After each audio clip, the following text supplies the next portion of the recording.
Pa po tayo. Yes, perfectly fine, sir. Si Ginoong Harry Roque ba ay nandoon pa rin sa the Netherlands base po sa inyong monitoring? Kagabi po, pinapanood po natin yung kanyang vlog and we have good reason to believe that he's still in the Netherlands po. Okay. So, ang Netherlands po ba meron tayong extradition treaty with the Netherlands, ang Pilipinas?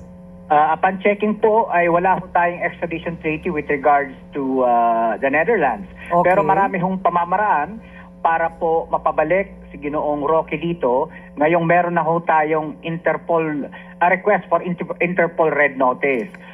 Corina, I am at liberty to inform the public now na kaninang hapon pa lamang ay nagbigay na ng kautusan ang Branch 167 ng Pasig Regional Trial Court through the Honorable Judge Ana Toma Cruz.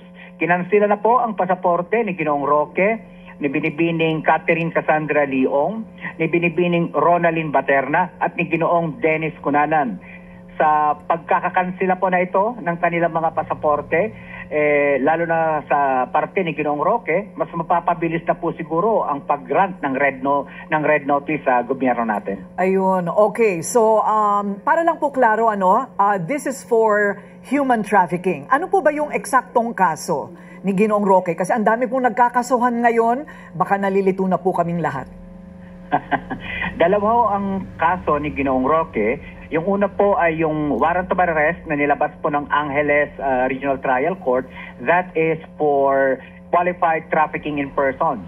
At nitong Agosto naman po ng kasalukuyang taon, nagkasampa po ng kaso sa kanya ang National Bureau of Investigation inciting to sedition primarily. At meron na rin hong nilabas na warrant of arrest para kay Ginoong Roque sa kasong iyon. Pero ang basis po natin ng request, Ma'am Corina, is a qualified trafficking in persons. Right.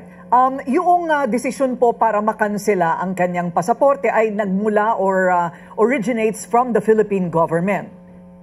Opo, siyempre po kasi kinakailangan po a local competent court has to cancel their passport para po maging basihan din po sa agarang pagpapalabas ng red notice in relation to Mr. Roque.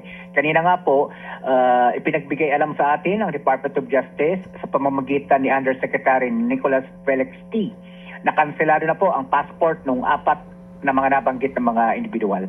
So, okay, para lang po malinaw, naglabas na rin po kasi ng pahayag si Ginoong Roque, at ang kanyang ini-invoke, yung kanya pong binabanggit ay itong tinatawag na International Principle of Non-Refoulement. Hindi po namin maintindihan lahat kung ano po yun, pero sabi niya, ito po daw ang pipigil doon po sa pagkansela ng kanyang passport, gayon din po ang pag-issue ng red notice or Interpol red notice laban sa kanya. Ma'am, that is already moot and academic sapagkat naglabas na nga po ng cancellation ng kanyang pasaporte ngayong araw ang Pasig RTC. Dapat hong nating tandaan na sa Ginoong Roque ay nakasuhan ng kasong kriminal, hindi ho kasong politikal. Ang amin pong basihan ng pag-request ng red notice sa kanya ay qualified trafficking in persons, of which the Netherlands is a party to the United Nations Transnational Organized Crime Convention. Ayun, kaya naman pala. Kasi hindi nga po daw absolute yung proteksyon nitong sinasabing non-refoulement principle. So ayan na, moot and academic. Yes, so now that his passport is cancelled, ano po ang ibig sabihin nito? Pati po yung pag-issue ng red notice. Ano ang ibig sabihin nito? Pati po yung pag-issue ng red notice. That means to say that the cancellation of the passport will serve as an additional basis for the immediate issuance of the red notice by the Interpol. And upon checking, the Interpol is the Netherlands and even Germany, because we do believe that he also has a pending asylum petition before the Federal Republic of Germany. So we do believe that the cancellation of the passport will expedite the issuance ng red notice by the Interpol. Both countries, ma'am, are state parties to the Interpol and to the United Nations Transnational Organized Crime Convention, yung tinatawag po nating Palermo Statute. So these two could serve as a basis of his deportation to the Philippines. not extradition. Ayun, deportation, meaning pwede po siyang paghahanap ng international police o ng pulisya ng bansang Netherlands, damputin at isakay sa eroplano. Opo, malamang ganun po ang mangyari kay Ginoong Roque. Kasi upon checking nga po ay hindi state party to an extradition treaty, walang bilateral extradition treaty ang Pilipinas at saka ang Netherlands. So, we have to invoke other international treaty obligations of which the two countries are party to. Ayun, okay. So, may timeline po ba kayong prediction kung kailan po ito mangyayari na mabalik po dito si Ma'am Cassandra Ong at yung isa pa, gayon din po si Ginoong Harry Roque?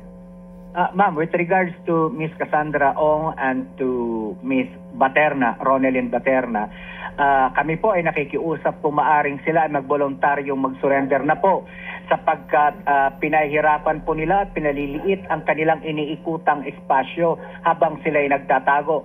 They have to bear in mind, meron silang local arrest warrant, meron din po silang international red notice, which although an international red notice, Ma'am Purina, is not a de facto international arrest warrant, but it has the same effect.